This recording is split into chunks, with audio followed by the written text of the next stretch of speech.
안녕하십니까. 하루의 경제 주식 마무리 병주마 이재용입니다. 오늘 하루는 어떠셨습니까? 한 주가 시작된 월요일 우리 장은 조정을 받았습니다. 코스피가 1% 넘게 빠졌고요. 삼성전자, 현대차, 네이버 이렇게 큰 종목들이 2% 이상 조정을 받았습니다. 조정의 시작이다. 잠깐 조정하고 다시 오를 것이다. 여러분은 어떻게 생각하십니까? 분석 한번 해보죠. 오늘도 전문가 세 분과 함께 달려보도록 하겠습니다. 어서 오십시오. 안녕하십니까? 네, 반갑습니다. 데일리 이슈부터 시작을 하죠. 데일리 이슈 2022년 우리 장을 이끌었던 2차 전지 얘기부터 하겠습니다. 2차 전지 지난해 좋았고 지금도 뭐 계속 달리고 있습니다만은 펀드도 역시 좋았다고요. 네, 뭐 1월 달에 지수가 거의 10% 이상 올라왔습니다. 네. 그리고 이제 밤새 주말 동안에 테슬라의 주가도 어느새 이제 $100 초반에서 지금 $170까지 왔으니까 네. 1월 한 달에만 70% 정도 올랐는데 국내 관련 물론 투자자분들마다 느끼는 조금 다를 것 같습니다만 LG에너지솔루션도 오늘은 조금 흔들림이 있었습니다만은 또 1월 초순 44만 원대 초반 생각하면 두 자리 이상 올랐는데 국내 펀드 평가 회사죠 제로인에 따르면 한 100억 이상 펀드의 2차 전지 ETF 수익률을 좀 보니까 미래에셋 자산운용에서 운영하는 타이거 펀드 같은 경우도 레버리지 상품 같은 경우 20% 정도가 올랐고요. 네. 삼성자산운용에서 구성하는 또 2차전지 관련 ETF 같은 경우도 10% 이상 상승이니까 2차전지 관련주들이 사실 뭐 시장에서 말하는 개별주만큼 액티브한 흐름은 아니었지만은 여전히 두 자리일 수 있는 기업을 좀 토하고 있고 오늘 마침 또 장 마치고 포스코 케미칼 같은 경우는 대규모 수주 이슈까지 나왔기 때문에 아마 지금 조금 더 이런 후풍이 이어가지 않겠느냐 그렇게 보고 있습니다. 역시 2차 전지 대장주 LG에너지솔루션에 대한 관심 오늘 집중됐죠. 왜냐하면 보호 예수가 풀리면서 이게 이제 주가가 떨어지느냐 떨어지면 좀 살까 이랬던 분들이 오늘 장 막판 쪽에서 확 올랐죠. 네네. 그래서 빨간불로 끝났더라고요. 0.79% 상승 네. 마감했습니다. 네. 오늘 이제 우리 사주 보호 예수가 풀리는 날이었기 때문에 이게 보통 물량이 아니거든요. 네. 유통 물량이 한 23% 정도 되고요. 네. 792만 주가 풀리는데 한 60% 이상 올라 있기 때문에 이분들 팔지 않겠느냐라고 봤는데요. 오늘 어쨌든 외국인하고 기관 매수로 뭐 강보합을 지켜냈고 개인 매도가 한 9만 7천 주 정도 나왔어요. 물론 이제 개인 매수하신 분들도 있을 테지만 예. 792만 주 이게 어쨌든 대부분의 그 우리 사주 보유한 임직원들이 많이 안 팔았다는 얘기죠. 네. 그래서 글쎄요 그분들이 어떤 생각을 하고 있을지 더 간다고 보는 건지 많은 사실 이 보호에서 풀리는 날은 웬만하면 빠지거든요. 네. 근데 오늘 어쨌든 강보합 마감을 했습니다. 시작하면서는 쭉 빠졌잖아요. 조금 네네. 오르다가 쭉 빠졌잖아요. 근데 저런 그래프 보면 쭉 빠졌을 때 살 걸.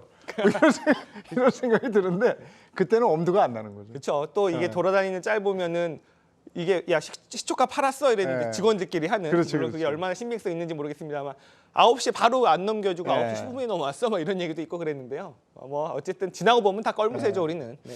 그러니까 LG엔솔이 계속 갈 것 같다 이러니까 많이 내놓지는 않은 건데 그렇다면 이제 전기 자동차의 수요에 대한 우려 이런 게 없어진 건가요? 그러면 저 전기 자동차 팔리면은 2차 전진 계속한다 이런 판단을 하게 되는 걸까요? 수요에 대한 우려는 테슬라가 만들었고 우려 불식도 테슬라가 불식을 네. 한 거죠. 뭐 지난 주말에 테슬라가 11% 올랐고 그게 올해 판매 기준 성장 가이던스 한 37% 정도 증가시킨다 하더라고요. 이러면은 시장에서 환호할 수밖에 없습니다. 그런데 오늘 시장에서 2차 전지 엔솔이 조금 오르긴 했지만은 전반적으로 약보합 세웠고요. 네. 그 이유 같은 경우는 오늘 이제 외국인들이 많이 매도를 하다가 종가에 오르긴 했지만은 최근 종목들에 대한 차익 실현 물량이 좀 있었던 걸로 생각이 듭니다. 그렇기 때문에 주가라는 것 자체가 침체는 끝난 것 같지는 않습니다. 왜냐하면 침체가 끝나려면 오늘도 강하게 뭐 SDI든 엔솔도 강하게 올랐어야 되는데 그럴 확률은 아직은 좀 지켜봐야 된다고 보고 있고요. 지금 시장에서 지켜보는 것 같은 경우는 저기 테슬라에서 가격 하락을 시켰는데 가격 인하 시킨 분을 과연 소재라든지 부품 업체한테 어떤 수익성 전가를 어떻게 시킬 수 있느냐 이거는 회사에서 아직 얘기도 못하고 가이드는 나오지 않은 상황이거든요. 그래서 아마도 그런 가이던스가 나오기 전까지는 저 개인적으로는 박스권 올랐다 빠졌다 올랐다 빠졌다 하는 이런 박스권 예상이 되고 있고요. 물론 업체 간에서도 굉장히 명암이 많이 갈릴 겁니다. 어느 시즌에서는 유럽향 매출이 있는 쪽이 더 강할 수 있고 어떨 때는 소재가 강할 수 있고요. 근데 그거는 각자 스터디를 통해서 좀 보신다면은 2차 전지도 해볼 만하다라고 생각하고 있습니다. 근데 전기차하고 2차 전지 아까 테슬라 말씀하셨는데 테슬라가 가지고 노는 것 같아요. 그 $100 조금 넘어갔을 때에 비해서 지금 불과 며칠입니까? 70% 이상 올랐더라고요. 그렇죠. 이게. 바닥 대비해서 그렇게 올랐고 루시드는 더 많이 올랐고요. 아, 글쎄 예, 말이에요. 이게 그만큼 주가가 많이 빠져 있다라는 시장의 컨센서스가 형성이 됐다고 생각을 하고요. 네.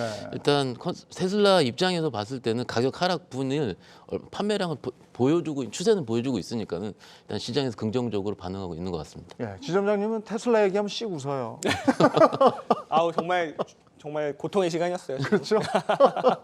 네. LG 엔솔도 그래요. 악재가 있었잖아요. 저 뭐 GM하고 공장 뭐 무산됐다는 거 하고 오늘 보호예수 물량 풀리는 거 이게 예전 같으면 분위기 안 좋았을 때 같으면 굉장히 악재로 작용을 해서 뚝뚝 떨어졌을 텐데 이게 시장은 이제 그렇지가 않단 말이에요. 그리고 미국의 애리조나 공장 이거는 다시 한다는 얘기입니까?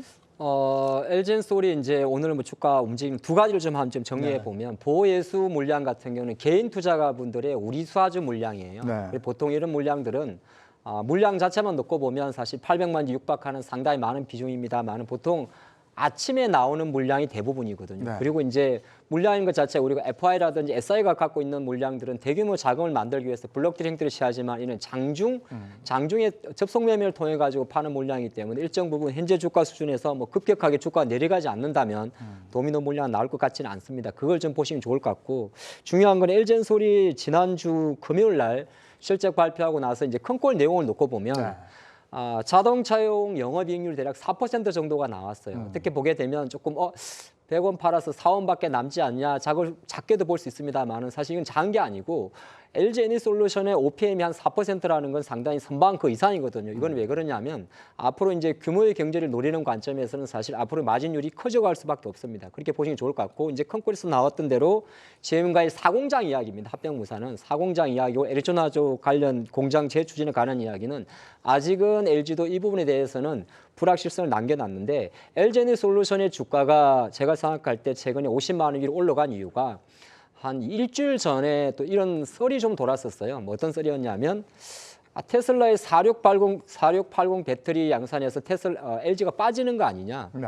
근데 이번 테슬라의 실적 발표와 앨런 머스크의 컨콜도 조합을 해보면 테슬라는 사실 전체 판매 대수는 200만 대에 못 미치기 때문에 한편으로 놓고 보면 화날 정도는 아닙니다. 제가 볼 때는 테슬라의 그 180만 대 목표 자체가 올해 130만 대보다는 많긴 많습니다만 증가 속도가 이제 50%가 넘지 않기 때문에 그리 많이 높은 건 아닌데 중요한 거는 아마 여전히 LG엔솔은 4680 배터리를 테슬라 쪽으로 납품할 가능성이 높기 때문에 그 관점으로 좀 보시면 좋을 것 같고 다만 지금 시장에서 보고 있는 뭐 GM과의 사공장 이슈라든 이런 것 자체는 최근에 미국 그 무슨 장관이 이야기했던 대로 배터리 IR 법안에 대한 구체적 법안 자체가 3월에 완료가 되거든요. 네. 그때까지는 위기와 기회가 공존하고 있기 때문에 지금은 어느 정도 기대감으로 조금 더 주가가 상대적으로 매수세가 좀 들어올 수 있지 않겠느냐. 연기금 최근 들어오는 자금이 대부분 약간 패시브 성격도 있기 때문에 LG 에너지솔루션의 주가의 어떤 하반 경직성은 조금 더 저는 확보될 것 같습니다.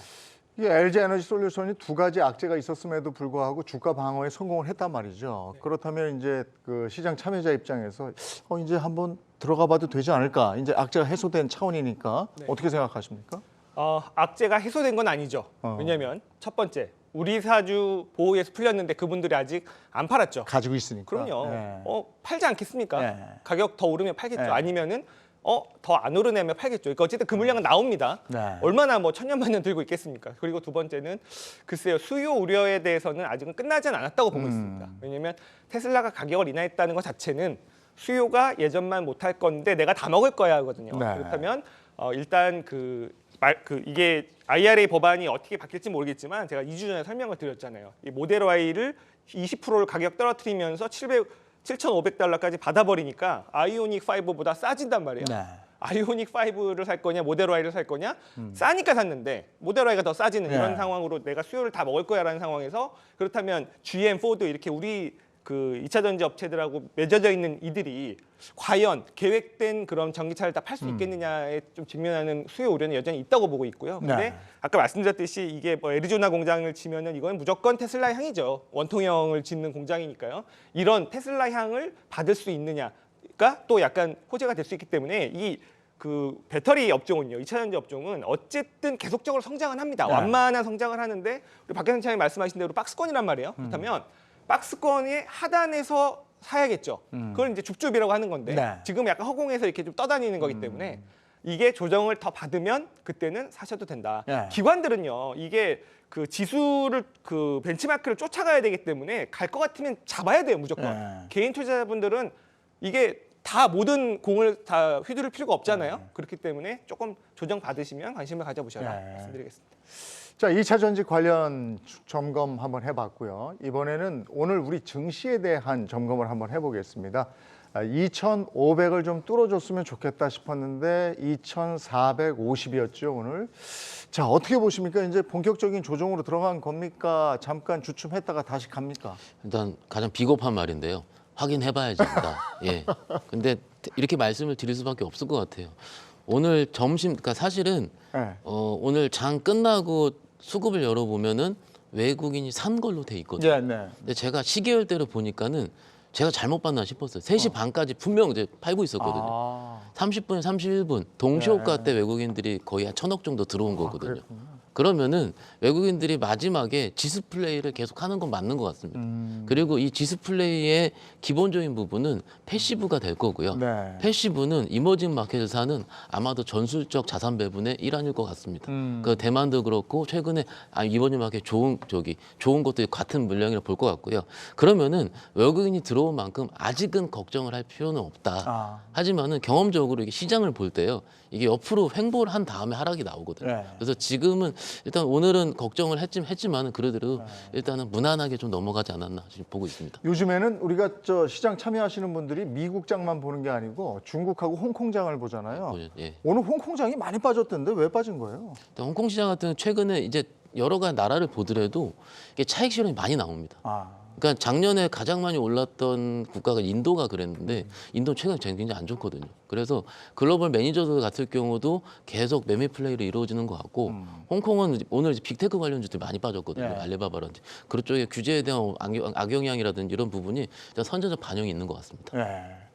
1월에 이제 큰 폭의 상승세를 보였는데 그 첫 주 오늘 시작하면서 오늘이 이제 2월이 시작되는 그 주인데 조정을 보였단 말이죠. 그렇다면 이런 얘기들 많이 했었어요. 2,500에서 2,600의 저항선이 상당할 것이다. 어떻게 보십니까? 아직 2,500은 가질 않았기 때문에 다른 한편을 놓고 보면 사실 이제 미국 증시도 한 저점 대비해서 나스닥이 지금 11,500선이니까 15% 정도 올라왔어요. 지수 기준으로는. 다우는 뭐 상당히 좀 견조하고 S&P 500은 4,000선. 국내 정신을 어떻게 보게 되면 딱 그거 있습니다. 오늘 장에서 보셨는지 모르겠는데 삼성전자가 최근 1월달 접어들어서 가장 약한 하루였습니다. 네.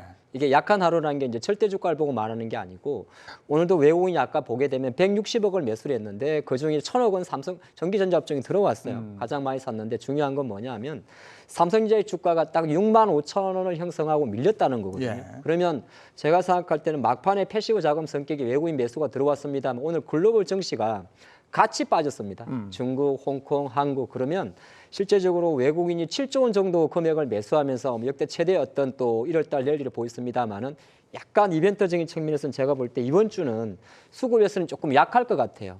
약할 것 같은데 여기서 굳이 우리가 지수 밴드를 놓고 뭐 오늘 2,450이 마감했습니다만 이게 뭐 2,400까지 네. 이탈하고 그럴 것 같지는 않은데 한 가지 중요한 포인트는 뭐냐 하면 이렇게 힘차게 쏟아붓던 외국인과 연기금의 매수 패시브 성격의 매수세가 어느 정도 약간 이번 주 또 금리도 발표 인상하지 않습니까? 네. 그런 이벤트를 앞둔 시점에서 한 박자 숨고르기 형태로 갈 수 있는 가능성은 좀 열어두는 게 좋을 것 같습니다.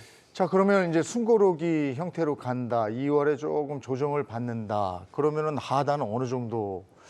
뭐 이건 늘 제가 여쭤보면서도 좀 미안해요. 네. 이걸 뭐 신이 맞추지 누가 맞추겠습니까? 많은. 그래도 한번 예측해 볼까요? 일단 그 이 상승 추세를 훼손할 정도는 아닐 것 같고요. 네. 저도 2월달 좀 쉬어갈 가능성은 보고 네. 있습니다. 그렇다면 이게 코스피가 올해 그러니까 1월 들어서 한 10% 올랐어요. 네. 나스닥도 한 10% 한 초반 정도 올랐죠. 그러면은 그거의 절반 정도면은 그 이상을 내려가지는 않을 것 같다. 보시면은 여기서 한 맥시멈 한 5% 정도 지수를 보시면 그게 뭐 조정이 오더라도 뭐 조정이 꼭 온다는 건 아니죠. 저는 한 7대3 정도로 조정의 가능성은 보고는 있습니다. 그건 이제 FOMC 때문이긴 한데요. 근데 그렇더라 하더라도 한 절반 이상, 오름폭의 절반 이상을 빠지진 않을 것 같습니다. 예. 오늘 우리 장 점검을 한번 해봤고요. 그동안의 거 한번 점검을 해보죠. 우리 증시가 지난해에는 세계 글로벌 증시에서도 아주 괄목할 만하게 떨어졌어요. 네. 그죠? 그러다가 1월에 괄목할 만하게 또 올랐단 말이에요. 이거는 어떻게 보십니까? 이게 우리가 저 1월 달 성적표만 보면은 세계 증시에서 굉장히 선두권에 있는데 어떻게 보세요? 이런 거. 일단 어느 나라를 포함하니까 조금 달라질 수 있지만은 제가 오늘 자료 봤을 때 한국에서 한 세 번째, 네 번째 정도 하더라고요. 그러면 이게 좀 아쉬운 점 같은 경우는 작년에 굉장히 세 번째가 맞네요. 안 좋았기 때문에 올해 올랐다라고 말하는 게 굉장히 없어 보이긴 하지만 이게 제일 맞는 것 같아요, 사실은. 그리고 작년 말까지 외국인들이 너무나도 팔았는데 올해 들어온 매수 금액이 굉장히 천문학적으로 매수가 들어왔기 때문에 그거에 대한 부분으로 했었다라는 거고 경험적으로 한국 증시 같은 경우는 다른 나라에 쉴 때 굉장히 뜨거운 감자처럼 오를 때 강하게 오릅니다. 그래서 이 추세 같은 경우가 적어도 2월 때까지도 유지될 수밖에 없다는 이유도 이 추세가 한 번에 꺾이진 않았고요. 좀 이따 환율 얘기 드리긴 하겠지만 환율도 한쪽 방향으로 추세를 형성하면 그 방향 가는 경향이 있기 때문에 일단 지금 3위 정도 부분은 조금 더 지켜볼 필요가 있다고 생각하고 있습니다.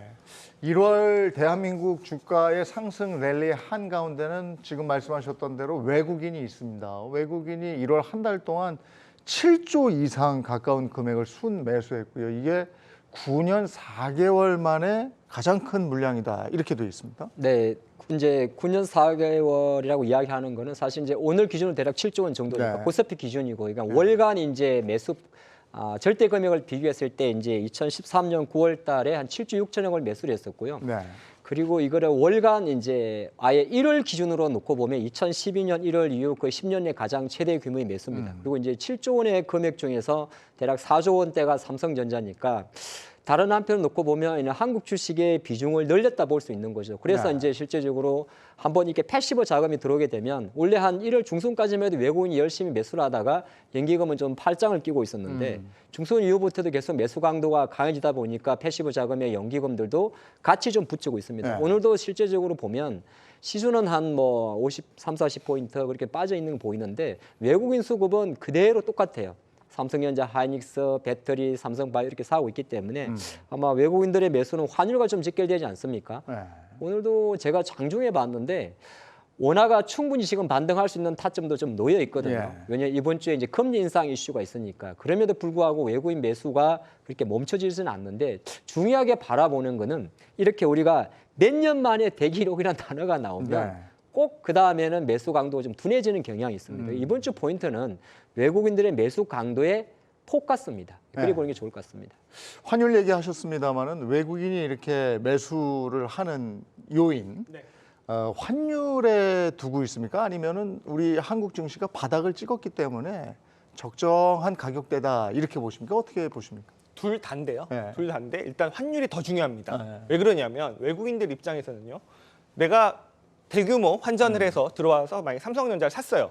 삼성전자를 못 먹어도 지금 만약에 1,400원 이상에서 들어오신 분들은 환차익으로 또 기관 투자자분들 그게 굉장히 민감하죠. 그래서 왜 이게 사실 우리나라 수출 위주의 경기이기 때문에 고환율이 되게 수출주한테 유리해 보이잖아요. 근데 수출주 기업들 주가를 보면은 원화가 강세일 때, 환율이 떨어질 때 가격이 오른단 말이에요. 그러니까 그 외국인 투자자들은 환율을 굉장히 중시하게 보기 때문에 환율이 고점 치고 떨어지면서부터 국내 증시 오르기 시작했고요. 그래서 그게 대규모 매수에 굉장히 큰 동인이었는데 대표님 말씀하셨듯이 환율이 약간 주춤하거나 살짝 튀어오르면 외국인들 매수 강도는 또 연계돼서 주춤할 가능성을 좀 생각해둬야 될 것 같습니다.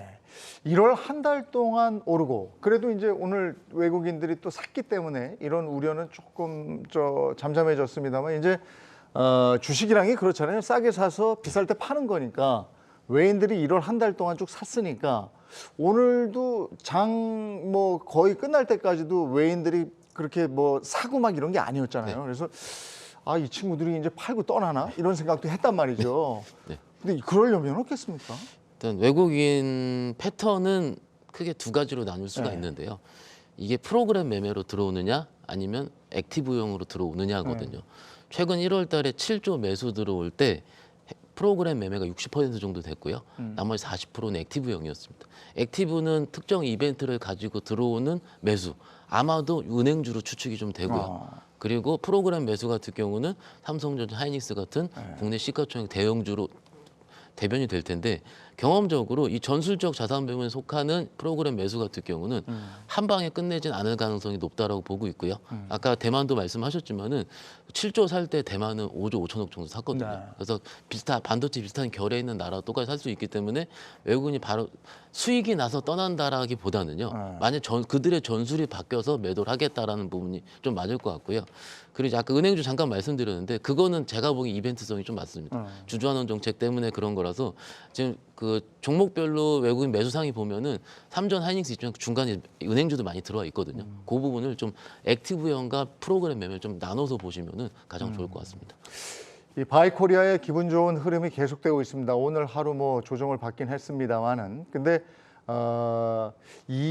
2023년이 시작되면서 증권사 리포트를 보면 2023년에는 상저하고가 될 것이다. 그런데 우리 경주마의 패널 분들은 다른 얘기를 했어요. 상고, 하중 정도 될 것이다. 이렇게 얘기를 했단 말이에요. 어떻게 생각하십니까? 그러면 이제 그렇게 생각할 때 왜 많은 증권사들이 초반에 리서치에서 상저하고를 봤을까 생각하게 되면 간단한 거거든요.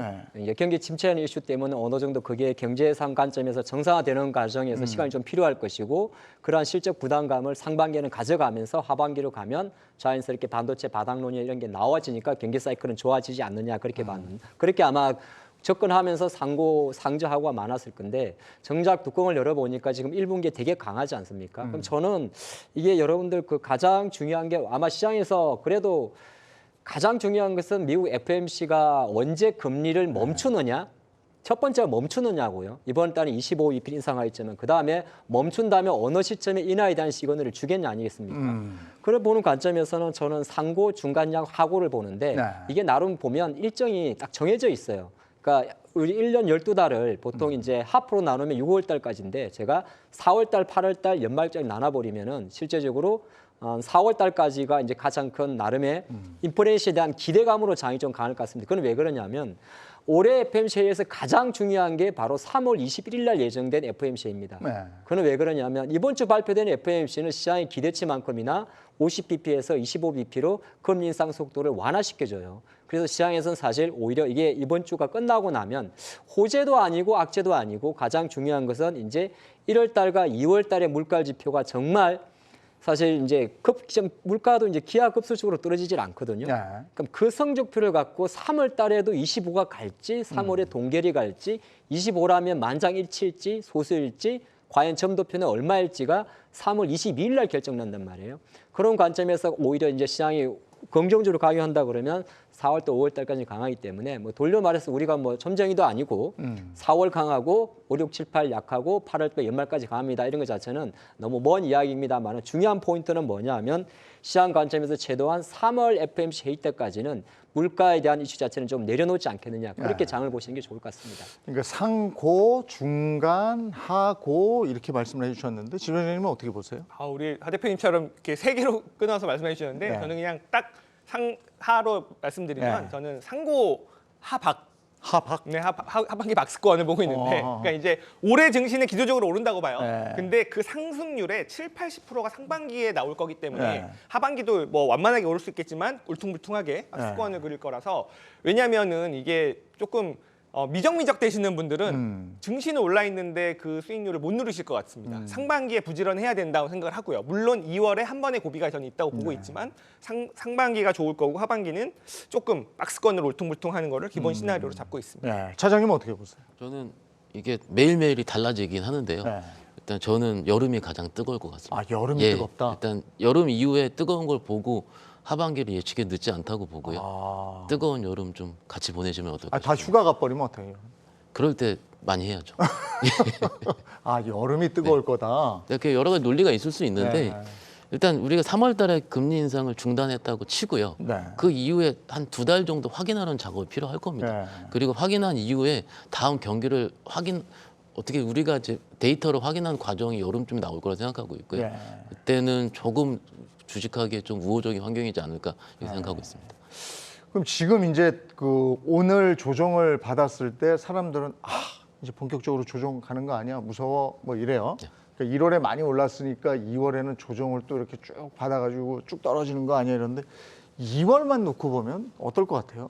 2월은 이제 1월 달 상승에 따른 속도 조절이라고 우리가 노멀하게 말씀드릴 수가 있는데 그게 왜 그러냐면은 이제 1월 달 같은 경우는 사실 어떻게 보게 되면 이제 첫 번째 그래도 미국이 금리를 올린단 말이에요. 네. 금리 올리고 있고 지금 그 원화 환율이나 달러화나 이런 흐름을 놓고 보면 달러의 약세도 좀 이제 진정이 돼요. 네. 그래서 지금 달러 인덱스가 102 정도에 있는데 더 떨어지지는 않습니다. 100이 약간 밑에 있습니다만 그리고 채권 금리도 이제 지금 약간 오를 수 있는 자리밖에 없거든요. 왜 그러냐면 어차피 미국이 금리를 올리니까 그런 관점이 되게 돼서 제가 생각할 때는 2월 달 전체적인 일정 자체는 워낙 2월 달에 강하게 들어왔기 때문에 강하게 들어온 힘 자체는 짧은 조정은 나올 수 있는데 이걸 추세를 회복선을 하지는 않을 겁니다. 쉽게 말해서 지수가 아까 뭐 조심스럽지만 지수가 급격하게 2,400포인트 밑으로 내려간다든지 그럴 가능성도 내려가면 바로 매수가 들어올 것 같아요. 네. 그 관점을 보시면 좋을 것 같고 2월이 통상적으로 전체적으로 체력이 좀 떨어지는 달입니다.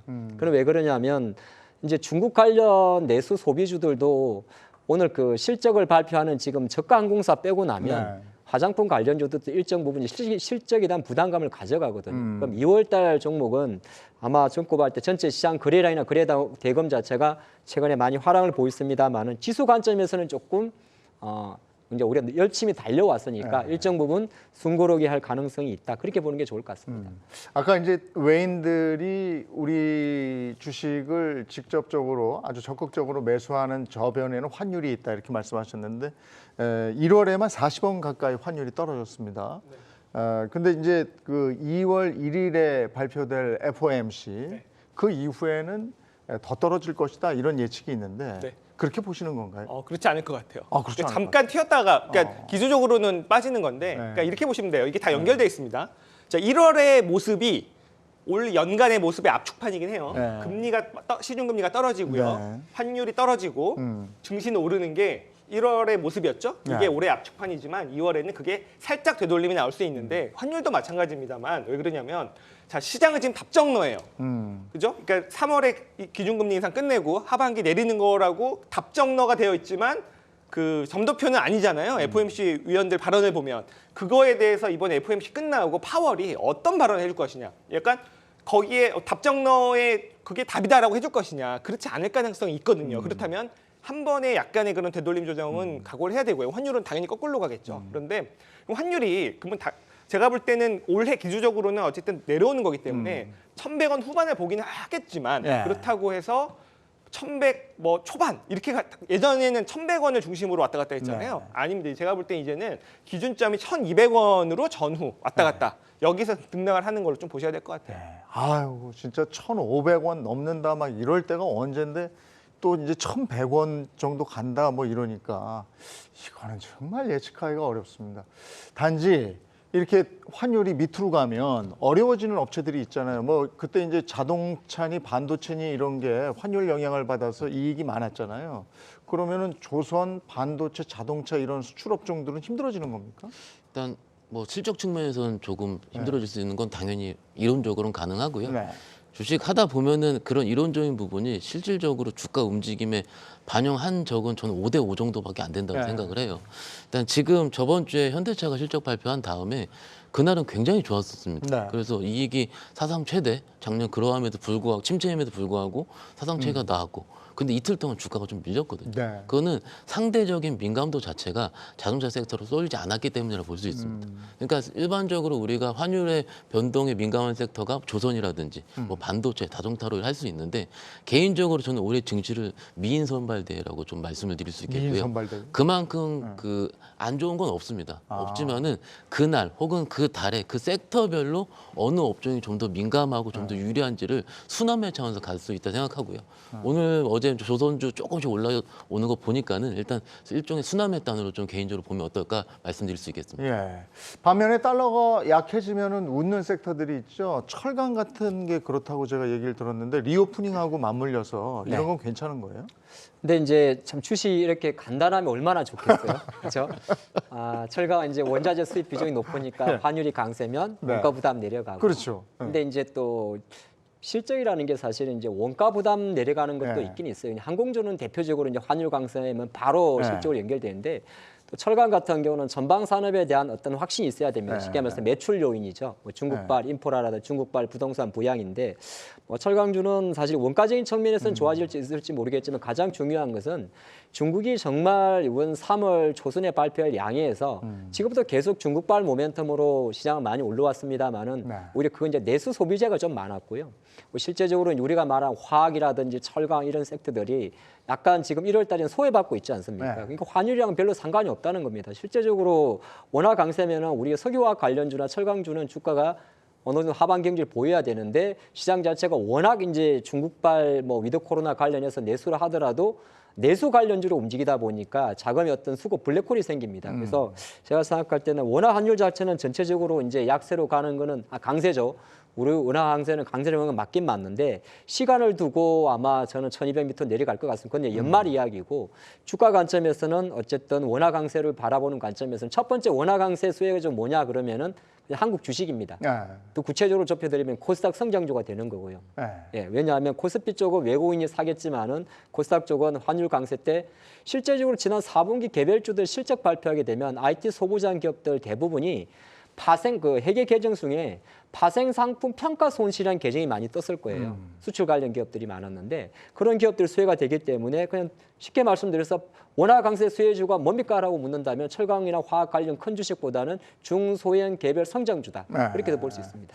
그 달러 약세하고 중국의 리오프닝 수혜주 하면 우리가 가장 먼저 딱 떠오르는 게 지금 철강도 얘기했지만 항공주 아니겠습니까? 그렇죠. 근데 항공주가 막 뜨다가 약간 지금 조정을 받는데 이 항공주의 강세는 계속 가겠습니까? 일단 LCC 업체들은 지금도 여전히 네. 좋고요. 지금 일단 대형 업체들이 약간 네. 쉬고 있죠. 근데 제일 큰 이슈는 어쨌든 중국의 리오프닝이에요. 네. 일단 중국의 지금 그 중국 내부의 관광지들 영상들 찾아보시면 미어 터집니다. 병마갱용 이런 데 보시면. 근데 그들이 이제 몇 달 뒤면 한두 달 뒤면 어디로 오겠습니까? 쏟아지겠죠. 네. 특히 우리나라 명동도 이제 완전히 뭐 제주도 난리 날 거예요. 그렇죠. 그게 지금 현실화되면은 그게 제일 무서운 이슈인데 네. 그거를 꽤 많이 반영을 하고 있는 것 같아요. 그리고 네. 그 리오프닝이라고 하는 거는 어쨌든 그 첫 해에 굉장히 큰 임팩트가 있는 거기 네. 때문에 항공주를 투자를 많이 하시는 분들이라면 그거는 올해 한정된 좀 투자 테마다라고 생각하시는 게 좋을 것 같습니다. 근데 여전히 항공주는 대형 항공주보다는 이렇게 저 중소형 저가 항공이 괜찮다고 보시는 거예요? 일단 그들은 죽을 뻔했잖아요. 네. 그러다가 가장 강력한 테마는 턴어라운드입니다. 아, 그래요? 죽을 뻔한 게 살아나면 왜냐면 네. 죽을 뻔할 때 주가는 얼마나 형편없겠어요. 네. 그게 정상화되는 거니까 지금 이렇게 무섭게 올라가는 네. 건데요. 네. 꽤 많이 반영을 했기 때문에 지금부터는 또 글쎄요 또 비교를 해가면서 보셔야 될 것 같아요. 섹터 쪽 얘기 조금 더 짚어보면 외국인들이 역시 가장 많이 담은 거는 반도체죠. 근데 꾸준히 계속 이쪽으로 담을까요? 아니면 다른 개별 종목으로 갈까요? 일단 1월 때부터 오늘까지 외국인이 가장 많이 담은 주식이 삼성전자인데 네. 아까 7조 중에서 2조 6천억이 삼성전자고요. 네. 하이닉스가 6,500억. 어. 그리고 신한지주, 하나금융주 이런 순인데 네. 그럼 반도체를 담은 건 맞는데요. 네. 그럼 반대로 개인들이 많이 판 주식이 2조 4천억이 삼성전자입니다. 아. 그러면 그러니까 개인들이 던지는 물량을 외국인이 받은 건데 그러면은 이런 추세가 경험적으로 조금 더 갈 가능성은 좀 있습니다. 그래서 개인들이 지금 소위 종목들이 차별화 장세다 이런 얘기 많이 얘기하지만은 막상 반도체 주식 같은 경우는 경기 침체를 반영해서 디램값 바닥권에서 올라오고 있다. 이런 건 충분히 외국인 입장에 컨센서스 형성이 되고 있고요. 아까 말씀드린 대로 코리아 주식 사면 또 삼성전자 하이닉스이기 때문에 네. 이건 조금 지켜보시겠지만은 바로 꺾일 확률은 적다라고 보고 있습니다. 삼성전자를 개인들이 그렇게 파는 이유는 그 정도 가격에서 이익 실현이 된 걸까요? 아니면 더 떨어질까 봐 겁나서 파는 걸까요? 그러니까는 두 부류액이 있다고 생각을 해요. 일단은 작년에 떨어질 때 이삭 죽기 하듯이 계속 산 하셨던 분들. 투자자분들은 이 정도의 탄력이면 저 밑에서 한 10%에서 15% 정도 수익이 난 거거든요. 그럼 충분히 1년 농사에 대한 부분을 했었다고 생각하고 할 수도 있겠고요. 네. 하지만 최근에 삼성전자 하이닉스 가지고 매매 플레이 하시는 분들은 없거든요. 네. 그렇기 때문에 일단 차익 실현을 보고 있습니다. 삼성전자 실적 발표가 내일이에요. 네. 그러면 실적 발표하고 이럴 때 감산 안 한다고 그랬는데 감산을 하게 될 거라는 그 예상도 나오던데 그건 어떻게 보십니까? 네, 아마 이재용 회장님의 입에서 직접적으로 물론 뭐 큰코리아 이재용 회장이 하진 않지만은 네. 삼성전자 입장에서 직접적으로 대놓고 감산 이슈를 이야기할 것 같지는 않습니다. 네. 에너지스트 입장에서는 사실 충분히 그런 될 수 있는 부분인데 왜 그러냐면 이제 이 3위 업체들 전부 다 감산하니까. 근데 삼성 같은 경우는 어떻게 보게 되면 인위적 감산보다는 시차를 두고 시기적 정상화를 좀 논할 건데 제가 아까 상고, 중간약, 하고라고 말씀드릴 때 네. 이 하고도 다 생각이 있는 게 반도체가 지금 주가가 많이 올랐는데 사실은 외국계 IB들의 주요 그 바닥론이 대부분 상반기에 있었거든요. 네. 근데 인텔의 DDR5가 실제적으로 486 레피지가 언제부터 본격 생산이 들어가냐 하면 이게 5월 달 예정이란 말이에요. 그런 관점을 우리가 사이클을 맞춰보게 되면 결정적으로 8, 9월 달 인텔의 아이폰 15 정도가 나올 때는 스마트폰 쪽이나 이런 쪽도 다 매칭이 되기 때문에 지금 발표하는 사실 삼성전자 내일 실적 발표도 이건 실적이 5조 안 나왔지 않습니까? 네. 근데 큰 꼴에서 바라보는 거는 이제 앞으로 시스템 반도체에 대한 이슈라든지 감산에 대한 이슈가 혹시 나올까에 대한 어떤 이슈인데 그걸 그렇게 바로 뒤집을 것 같지는 않고 네. 가장 중요한 것은 지금 삼성전자나 하이닉스의 주가가 당장 지금 상반기보다는 상반기가 점차 지나면서 하반기로 갈수록 좋아지지 않을까에 대한 기대감이 남아있기 때문에 지금 삼성전자 주가는 사실 반도체 업황 때문에만 등락하는 것 같지는 않아요. 아까 7조 원의 금액의 거의 30%가 삼성전자라면 이거는 삼성전자를 산다기보다는 한국 주식을 사는 거거든요. 그래서 내일 지켜는 보겠지만 감산 이슈가 그렇게 많이 시장에서 화두가 될 것 같지는 않다 보고 있습니다. 한국 주식의 대표주가 삼성전자니까 그걸 산다. 반도체만의 영향은 아니다. 이러셨는데 만약에 삼성이 감산을 얘기했다. 그러면 전체 반도체 주가에는 어떤 영향을 끼칠까요? 저는 되게 중요한 이슈라고 보고 있고요. 그리고 아마 기자던 애널리스트가 아마 질문할 것 같아요. 네. 그래서 내부적으로는 입장을 갖고 있지 않을까 생각은 하는데 네. 시장은요. 어쨌든 삼성전자가 실적 발표 그 예비치를 내놓은 이후로 좀 네. 올랐잖아요. 어느 정도 감산을 할 것이다라는 걸 반영하고 있기 때문에 네. 안 한다라고 하면은 좀 안 좋을 것 같아요. 왜 그러냐면 이게 그 지금 디램 반도체 가격이 거의 한 60% 정도 빠졌어요. 근데 1, 2분기 더 빠진다는 거 아닙니까? 네. 한 20, 30%더 빠질 것 같아요. 근데 감산을 안 하면 이게 어마어마한 적자. 뭐 지금 하이닉스는 지금 뭐 올해 한 10조 원대 적자가 얘기가 나오고 네. 있는데 문제는요. 삼성전자도 뭘 내일 이제 까봐야 알겠지만 메모리 쪽에서 작년 4분기에 적자가 났다는 겁니다. 네. 그러면 삼성도 적자네? 근데 감산 안 해? 지금 시장은 약간 이렇게 태세를 보고 있는 건데요. 그렇다면 감산을 안 하면 뭐 때문에 안 하는 걸까요? 치킨 게임을 혹시 네. 하는 거 아니야? 그렇지. 근데 이제 치킨 게임은 안 통합니다. 네. 왜 그러냐면 자 과거 LP다 키몬다를 죽일 때 치킨 게임을 해서 죽여서 과점을 했어요. 근데 지금은요 각 국가별로요 반도체 기업이라는 건 전략 자산이 돼버렸어요. 네. 무조건 안 죽게 돈 다 퍼줍니다. 정부들이 못 죽인다는 거예요. 치킨 게임을 해도 그렇기 때문에 삼성전자가 치킨 게임을 한 실익이 없다. 그렇다면 감산의 가능성도 어느 정도는 시장에서 좀 기대를 하고 있는 것 같습니다. 예. 어쨌든 지금 저 메모리 반도체에서는 삼성전자가 승자잖아요. 그렇죠. 원가가 가장 싸니까요. 예.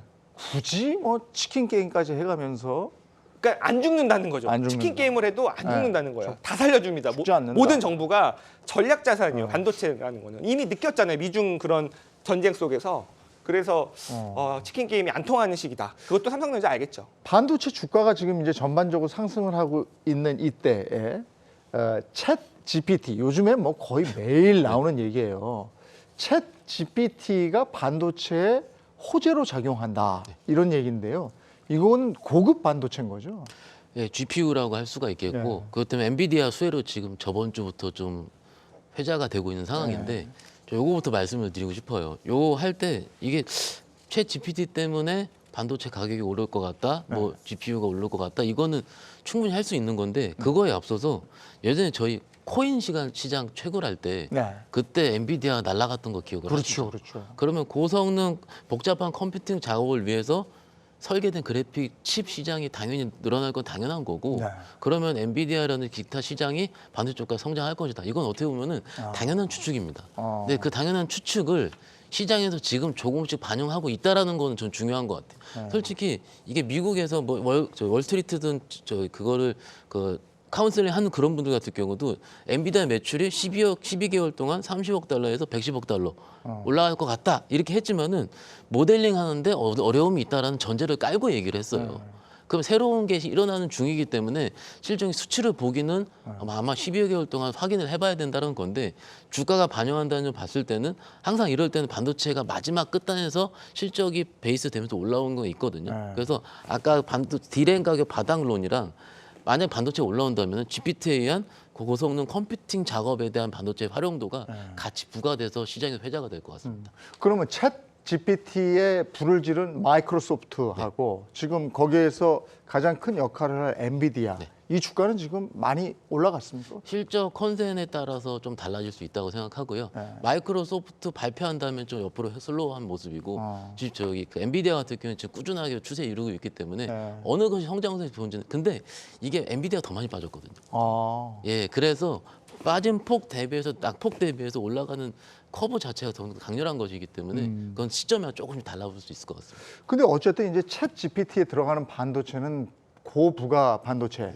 그렇다면 우리는 삼성전자보다 대만의 TSMC를 먼저 생각한단 말이에요. 그런 부분에서 어떻게 생각하십니까?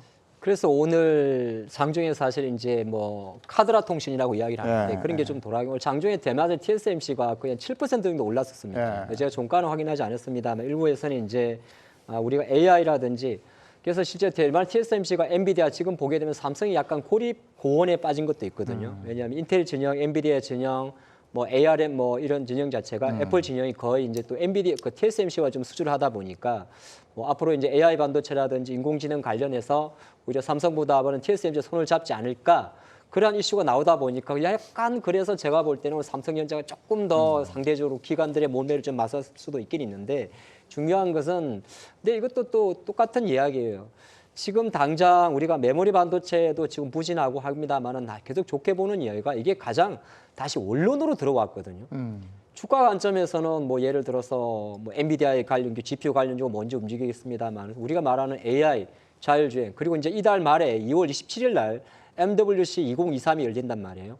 그럼 스페인에서 열리는 이 모바일 월드 콩그레스에도 충분히 AI라든지 6GI가 시장에 나오게 되면 충분히 계속적으로 챗 GPT 포함해서 AI 이슈가 나옵니다. 그러면 그거는 돌고 돌아가지고 어떻게 보게 되면 삼성의 하이닉스까지도 돌아올 수가 있습니다. 근데 중요한 것은 지금 시장 관점에서는 오히려 와이드한 삼성전자보다는 조금 더 디테일한 대만의 TSMC나 엔비디아 쪽으로 자금이 조금 몰려 있는 수준이다. 그렇게 보고 있습니다.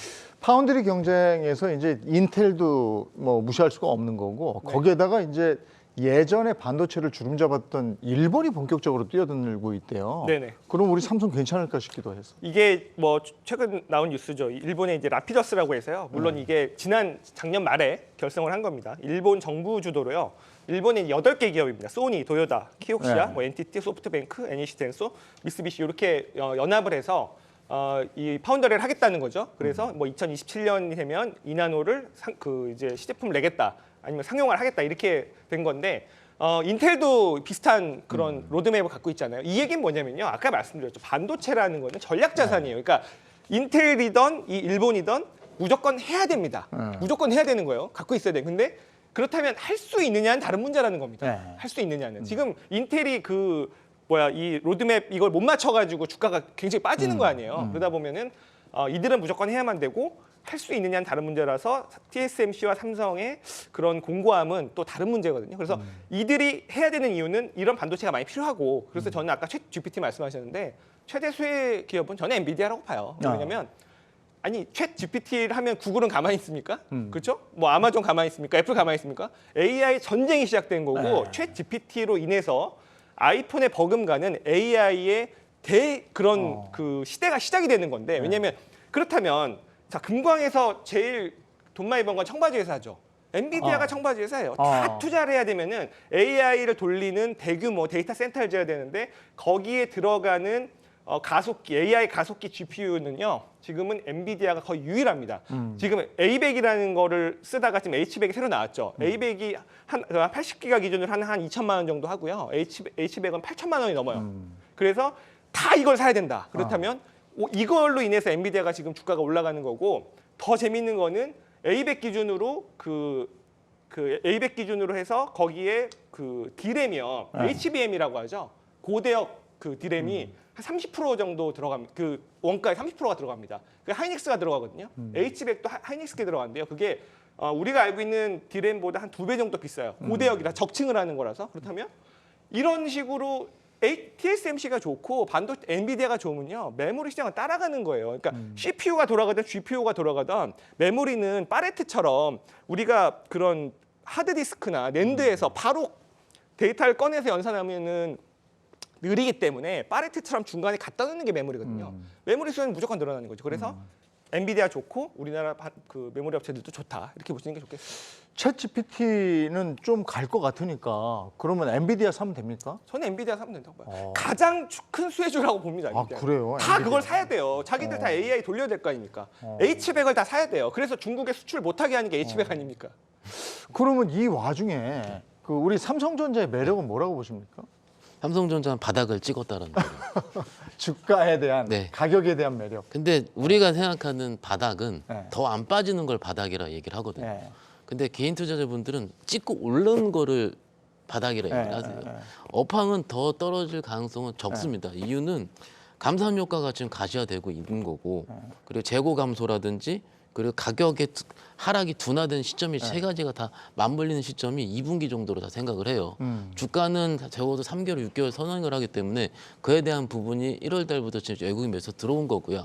그렇다면 지금부터 삼성전자를 크게 담아야 되느냐라는 시기의 부분은 좀 다를 거라는 말씀을 드릴 수 있어요. 이게 항상 경험적으로 봤을 때 이런 바닥이 찍히고 올라왔을 때 추가적인 가능성에 대한 부분은 업황이 크게 바뀌거나 혹은 우리가 알 수 있을 정도의 경기가 완전히 돌아서야 되는 확인을 해야 되는데 그 시기는 몇 달이 좀 걸릴 수 있기 때문에 삼성전자는 국내를 좀 지키는 용도의 어떤 약간의 그 대장주라고 얘기를 하죠. 그 대장이 살아 있으면은 다른 업종들도 같이 순환매를 할 수 있다는 논리로 보신다면은 조금 더 부담이 적을 거라고 생각하고 있습니다. 이게 K 반도체의 매수가 외국인들의 매수가 오고 있는 이 와중에 우리 개인 투자자들은 여기서 돈을 빼고 있습니다. 그래서 그 돈을 뺀 걸 가지고 채권에 투자하고 있다. 이렇게 지금 그 그래프상 나타나는데 어떻게 보세요? 지난해 말부터 채권에 큰 관심을 가진 개인 투자자들 올바른 방향으로 가고 있는 겁니까? 포트폴리오 분산의 한 일환이라 보고 있습니다. 네. 사실 삼성전자 팔아서 채권 산다고 보긴 좀 그런 것 같고 네. 이제 갈 곳 없는 투자 자금에서 사실 이제 금리가 많이 오르다 보니까 약간 예금 금리보다는 채권 금리를 회사채 금리가 지난해부터 좀 많이 채권사 그 소액 채권 판매가 되게 높았거든요. 뭐 6%, 8% 또 그다음에 단기물이 많다 보니까 아마 채권사 전용에서 실제적으로 리테일 채권도 한 5조 정도 팔았다고 해요. 지금 1월달 기준으로 놓고 보면 이제 금리가 정부에서 지금 예금금리도 좀 누르고 있고 대출금도 누르고는 있습니다만은 상대적으로 높잖아요. 2.5배수 이상 높고 또 주시장에 대한 어떤 불확실성도 있다 보니까 채권 쪽으로 많이 좀 들어가 있는데 이 자금은 약간 별개의 문제 같아요. 왜 그러냐면 주식 하시는 분들은 원래 채권 잘 안 합니다. 네. 네, 또 물론 채권 쪽에 하시는 분들은 어느 정도 주식 자산 규모가 일정 부분 되시는 분들이 우리가 보통 PB라고 이야기하죠. 약간 본인이 직접 알아서 투자하시는 경우보다는 권유에 대한 투자도 생각보다 좀 많거든요. 많죠. 네, 그렇기 때문에 제가 생각할 때 채권 투자로 들어가는 개인 투자 자금의 자금은 일정 부분 뭐 절대 수익을 크게 보기보다는 약간 돈을 부는 그러니까 약간 안전 피난처로서의 역할이지 않나 그렇게 보고 있습니다. 자, 증시 쪽에서 개인 투자자들이 담은 종목들을 보니까 음료, 식음료, 통신 뭐 대부분 방어주를 담고 있어요. 그게 이제 표로 나타났다고 그러는데 1월에 개인들의 투자 전략을 어떻게 보십니까? 글쎄요. 일단은 방어주에 대해서 좀 말씀드리면 이게 방어주들 말씀하셨던 음식료, 통신 이런 것들도 개별 이슈로 인해서 올라갈 수가 있습니다. 올라가는 경우가 있는데 만약에 여러분들이 방어주를 담은 게 성장주에서 지쳐서 약간 방어의 개념으로 사셨다 그러면 이건 잘못된 투자예요. 왜 그러냐면 방어주는 누가 사는 거냐면요. 기관 투자자들이 사야 돼요. 그들은 무조건 주식을 사야 돼요. 돈을 받으면. 근데 피난처가 필요하면 방어주를 사는 겁니다. 개인들은 내가 방어를 해야 되면 어떻게 하면 되죠? 안 사면 돼요. 현금 들고 있으면 된단 말이에요. 근데 더 안타까운 거는 작년에 성장주로 깨지신 분이 그걸 만회하고자 그 방어주를 샀다면 이건 최악인 겁니다. 성장주로 깨진 거는 성장주로 만회를 하셔야 돼요. 왜냐하면 성장주는 결국 시간이 지나면 다시 올라오기 때문에 그런 전략만 잘 생각하시면 좋을 것 같습니다. 시간이 얼마 안 남았지만 저 이게 참 궁금해요. 그동안 IPO 시장이 거의 마비되다시피 했었는데요. 저 오늘 깜짝 놀랐잖아요. 또 따상이 나왔어요. IPO 시장에서 그죠? 상한가를 기록한 거죠. 이거 이제 IPO가 2023년에는 좀 괜찮을 것 같을까요? 뭐 저는 좀 괜찮아 보입니다. 근데 오늘 오브젠이라는 종목이 따상을 했죠. 그게 뭐 6대 1인가 그랬다면서요? 얼마 나오지 않은 상황인데 글쎄요. 공모가가 아마 15,000원인가 18,000원 기억하는데 지금 46,000원대로 끝났으니까 네. 따상이 맞습니다. 네. 근데 이게 지금 아까 AI GPT 그것 때문에 좀 약간 아, 연장이 이게 되는데 그런 종목이 예, 있습니까? 지금 아마 네. 네이버 자회사 관련 종목으로 개인적으로 추측하고 있고요. 지금 뭐 예를 들어서 SKT가 시작을 했고 KT가 시작했고 그러면 네이버에 관련된 종목들이 한번 AI 관련주로 속해지 않을까라는 시장의 기대감이 계속 왔다 갔다 하는 것 같아요. 지금 그쪽에 지금 종목들 확산을 보면은 끝이 모를 듯이. 그러니까 보면은 저는 이게 종목 그래프가 분봉도 이렇게 만들진 않는데 강하게 올라가고 있거든요. 그러면은 이쪽을 계속 확산되는 중이니까는 이런 쪽으로 지금 종목에 따라 달라질 수 있다 생각하고 있고요. 결론적으로 봤을 때 그때 시대의 트렌드가 어떤 섹터를 보느냐. 네. 오늘 이 종목 같은 경우는 시대를 굉장히 잘 만난 것 같습니다. 네. 예. 오늘은 조정을 받았습니다만은 2022년과는 사뭇 다른 주식시장의 분위기를 느낄 수 있습니다. 작년 주요 국 중에서 꼴찌 성적표를 받아든 우리나라 주가 이 1월에는 반전의 드라마를 쓰고 있습니다. 큰 상승이 이어진 이후에 이제 잠시 쉬어가는 구간이라고 생각이 드는데 잠시 쉬어가는 이 구간 길지 않았으면 하는 바람으로 오늘 마무리하겠습니다. 내일도 장 끝나고 다시 와서 제대로 분석 한번 해보죠. 고맙습니다.